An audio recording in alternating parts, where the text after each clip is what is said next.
Good morning. मैं मोहित कटारिया स्वागत करता हूं आपके अपने यूट्यूब चैनल न्यू फिजिक्स पर।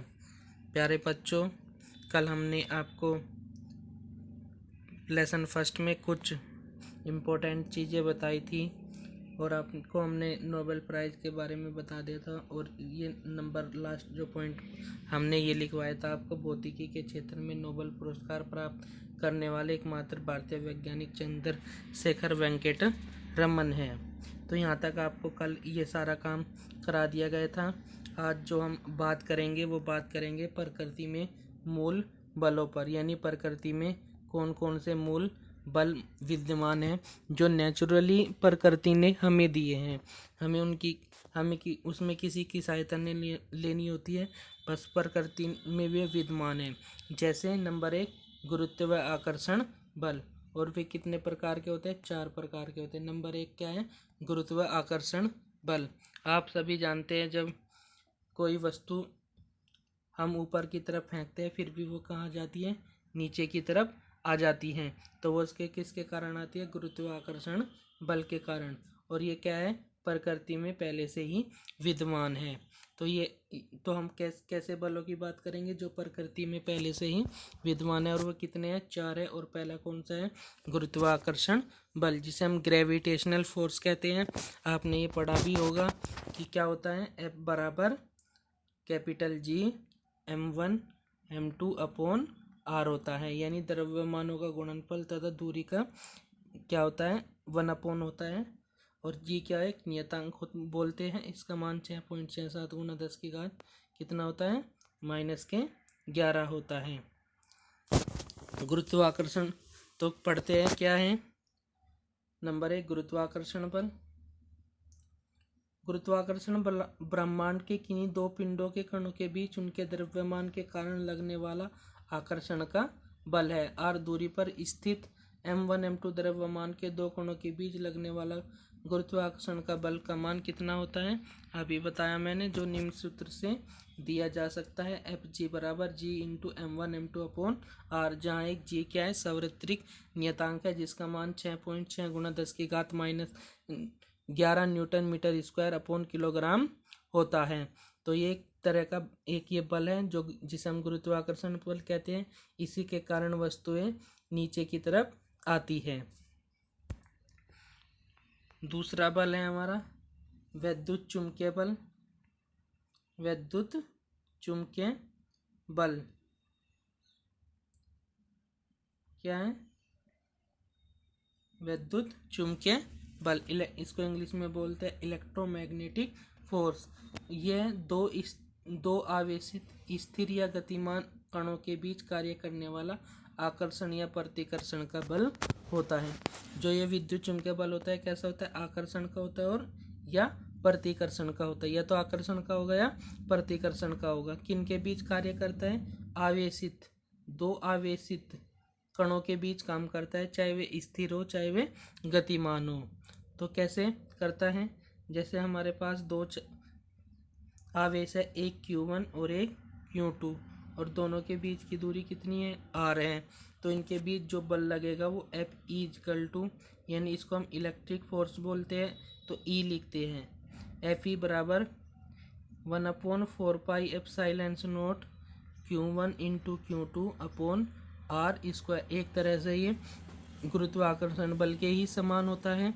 जैसे वहाँ पर ये कांस्टेंट आता है, यहाँ पर ये कांस्टेंट आता है। m1 की जगह Q1 आता है, m2 की जगह Q2, r की जगह r स्क्वायर आता है। तो यहाँ से इसको बोलते हैं हम इलेक्ट्रिक फोर्स। और ये कब होता है? जब कण स्थिर हो। ये Q1 भी स्थिर है, Q2 भी स्थिर है, तो तब हमारे पास इलेक्ट्रिक फोर्स आता है। ठीक है। तो यह दो आवेशी स्थिर जो हमारा विद्युत चुंबकीय बल है वो किससे आता है? दो आवेशित कणों से। जब स्थिर हो तो तब लगता है इलेक्ट्रिक फोर्स, और जब कण क्या हो? गतिमान हो। जब कण क्या हो? गतिमान हो, तब उसमें आता है चुंबकीय बल। जैसे आपने पढ़ा होगा लोरेंज बल पढ़ा होगा या चुंबकीय बल पढ़ा होगा। तो वो आता है गति के कारण। तो इन दोनों को मिलने से एक बल बनता है, जिसे हम क्या बोलते हैं? विद्युत चुंबकीय बल कहते हैं। और ये प्रकृति में विद्यमान है। तो ये दूसरा हमारे पास जो बल हुआ वो क्या हुआ, विद्युत चुंबकीय बल हुआ। तो ये लिखा हुआ है, दो आवेशित कण विराम अवस्था में होते हैं तो विद्युत प्रभाव उत्पन्न करते हैं। विराम अवस्था में जब Q1 Q2 आवेश के दो कण परस्पर r दूरी पर स्थित होते हैं तो उनके बीच कार्यरत बल का मान कूलाम के नियम से दिया जाता है या कूलाम के नियम से प्राप्त होता है। कूलाम का नियम होता है Fe बराबर 1/4πε0 Q1 Q2 अपॉन r²। आपको अभी बस ये याद रखने हैं, ज़्यादा इनकी डिटेल में नहीं जाना, क्योंकि ये सारे जो क्वेश्चन हैं जो ये मैं बता रहा हूँ इन पर चैप्टर्स हैं। ये जब आप आगे पढ़ते जाओगे आपकी चीज़ें समझ में आती चली जाएगी। फिलहाल आपको पढ़ना है कि 4 बल है। पहला कौन सा था, पहला बल क्या था, गुरुत्वाकर्षण का बल। दूसरा था हमारा विद्युत चुम्बकीय बल और ये कूलाम के नियम से। और जब कण गतिमान होता है तो उनके बीच विद्युत प्रभाव के साथ साथ चुम्बकीय प्रभाव भी उत्पन्न होता है। इस प्रकार के बल को हम विद्युत चुम्बकीय बल कहते हैं। तो इस तरह से हमें विद्युत चुम्बकीय बल प्राप्त होते हैं। कैसे, जब कण स्थिर होगा तो विद्युत बल मिलेगा, जब कण गतिमान होगा तो चुम्बकीय बल मिलेगा, और दोनों को मिलने से क्या बन जाएगा, विद्युत चुम्बकीय बल बन जाएगा। नंबर 3 है नाभिकीय बल। यह बल नाभिक में प्रोटॉन व न्यूट्रॉनों के बीच लगने वाला परबल आकर्षण बल है। इसका परिसर बहुत कम है और जो है वो 10⁻⁻15 मीटर की कोटि का होता है। मैंने आपको बताया था जैसे कोई परमाणु में, परमाणु के अंदर एक नाभिक होता है, धनावेशित भाग जिसको बोलते हैं। इसमें न्यूट्रॉन और प्रोटॉन होते हैं। इन न्यूट्रॉन और प्रोटॉनों के बीच एक बल कार्य करता है जिसके कारण ये नाभिक को बांधे रखते हैं। उसी बल को हम कहते हैं नाभिकीय बल। ठीक है, क्या कहते हैं, नाभिकीय बल, जो न्यूट्रॉन और प्रोटॉनों को बांधे रखते हैं। और इन यानी न्यूट्रॉन और प्रोटॉनों के बीच ही क्या करता है, वो बल कार्य करता है। परबल आकर्षण का बल होता है वो, यानी बहुत ही प्रबल बल होता है। तो इसी को कहते हैं हम नाभिकीय बल। और ये इसकी जो रेंज होती है, इसकी रेंज बहुत छोटी होती है, वो होती है -10⁻15, यानी 1/10 इतनी छोटी होती है। चौथा जो बल आता है वो आता है हमारा दुर्बल बल। इसको वीक फोर्स बोलते हैं। यह बल कुछ निश्चित नाभिकीय विक्रिया जैसे प्रोटॉनों का न्यूट्रॉनों में रूपांतरण, न्यूट्रॉनों का प्रोटॉनों में रूपांतरण में प्रकट होता है। इसकी परास बहुत कम 10⁻16 मीटर की कोटि की है। यह बल गुरुत्वाकर्षण बल जैसा दुर्बल तो नहीं है, परंतु विद्युत चुम्बकीय तथा नाभिकीय बलों की तुलना में काफ़ी दुर्बल है। यानी जिस तरह से गुरुत्वाकर्षण बल बहुत दुर्बल होता है, उससे तो उतना तो ये दुर्बल नहीं है, यानी उससे थोड़ा कमी है ये दुर्बल। लेकिन जो हमारा चुम्बकीय और नाभिकीय बल है उनसे बहुत ज़्यादा दुर्बल है।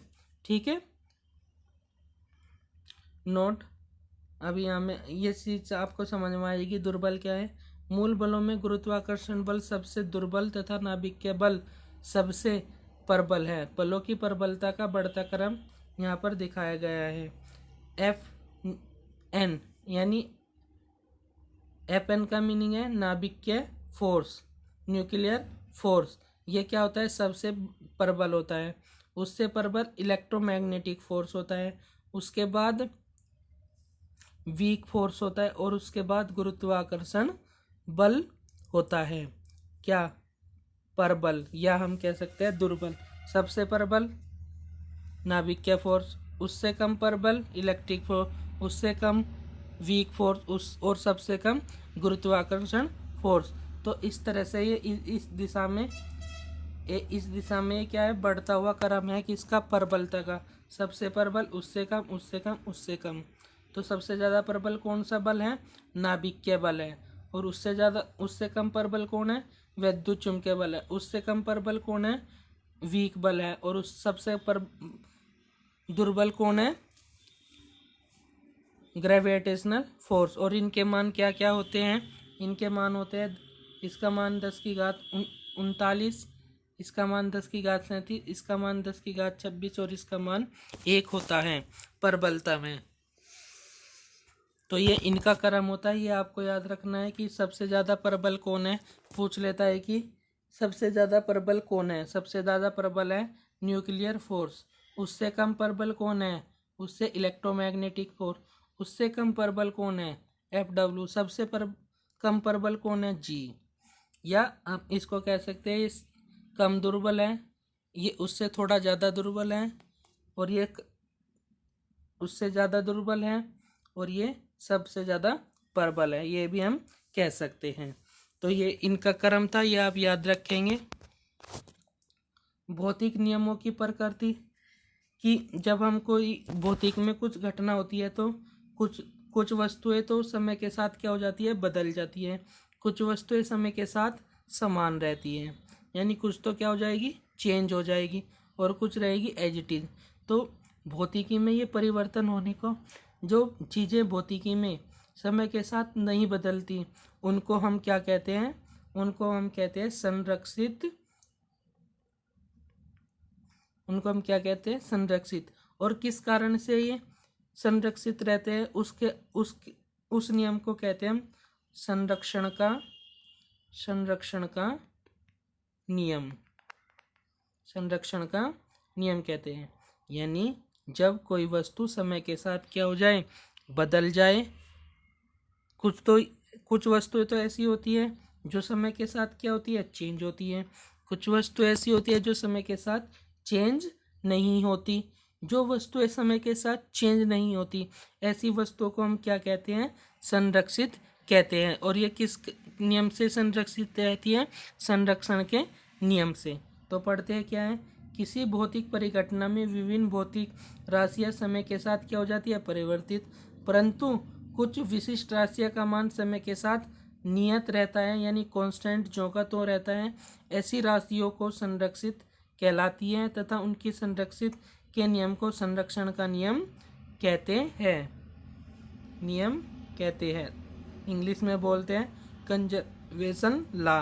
भौतिकी में कुछ संरक्षण निम्नलिखित है। यांत्रिक ऊर्जा संरक्षण। ये हम इसमें क्या होता है कि जो हमारी यांत्रिक ऊर्जा होती है, दो तरह की यांत्रिक ऊर्जा होती है हमारी, एक काइनेटिक एनर्जी और एक पोटेंशियल एनर्जी, यानी गतिज ऊर्जा, और एक होती है हमारी स्थितिज ऊर्जा। इन दोनों का योगफल हमेशा क्या रहता है? समान रहता है। तो यही घटना हमें क्या कहलाती है? यांत्रिक ऊर्जा संरक्षण कहलाती है। दूसरा है ऊर्जा संरक्षण। कुल ऊर्जा। कुल ऊर्जा क्या होती है? वही kinetic energy plus potential energy, यानी गतिज ऊर्जा और स्थितिज ऊर्जा हमेशा क्या रहेगी? समान रहेंगी। तो यही क्या है? ऊर्जा संरक्षण का नियम है। रेखीय संरक्षण का नियम। रेखीय संरक्षण P बराबर mv होता है, और ये भी क्या रहता है? संरक्षित रहता है। तो इसको हम बोलते हैं रेखीय संवेग संरक्षण का नियम। एक होता है कोणीय संवेग संरक्षण, ये भी नियत रहता है, यानी कांस्टेंट रहता है, यानी ये भी समय के साथ नहीं बदलता, और ना ही ये भी समय के साथ बदलता है। और पांचवा होता है आवेश संरक्षण, law of conservation of charge. तो ये 5 संरक्षण है, इनके बारे में हम आगे चैप्टर्स में पढ़ेंगे। इन पर हमारे चैप्टर्स है, इसलिए यहाँ पर डिटेल में नहीं पढ़ा के आपको बस इतना बता रहा है। एक तो हमारा यांत्रिक ऊर्जा संरक्षण होता है, एक ऊर्जा संरक्षण, एक रेखीय संवेग संरक्षण, एक कोणीय संवेग संरक्षण, और एक आवेश संरक्षण होता है। तो इन्हीं का हम यूज करेंगे, और इनसे ही जो हमें अपने मान निकालेंगे, कैसे ये संरक्षण का काम करते हैं। ये हम आगे सब हमारे पास इनके चैप्टर्स हैं, उन चैप्टर्स में हम इनको आपको डिटेल से पढ़ाएंगे कि क्या किस तरह से रेखीय संवेग संरक्षण होगा, किस तरह से कोणीय संवेग संरक्षण होगा, किस तरह से आवेश संरक्षण, किस तरह से ऊर्जा संरक्षण होगा। इनके बारे में हम क्या पढ़ेंगे? डिटेल से पढ़ेंगे। यहाँ पर आपको सिर्फ इतना ही ध्यान रखना है। उसके बाद कुछ अति लघु प्रश्न है।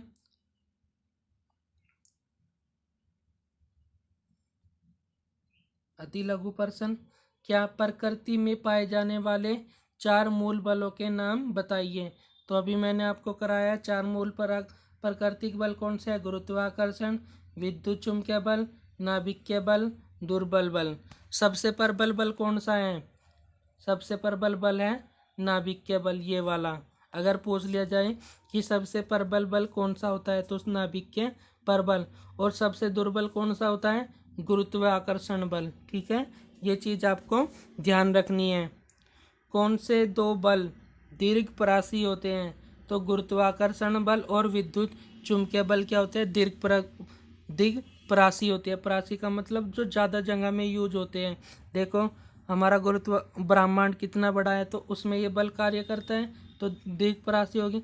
जबकि जो हमारे नाभिक में बल लगते हैं वो उनकी क्या होती है? लिमिट होती है। कोई 10⁻15 मीटर में ही लग रहा है, कोई 10⁻16 में। इनकी कोई भी लिमिट नहीं होती है, दीर्घपरासी होते हैं, यानी बहुत ज़्यादा जगह में लगते हैं दोनों के दोनों ही बल। ठीक है।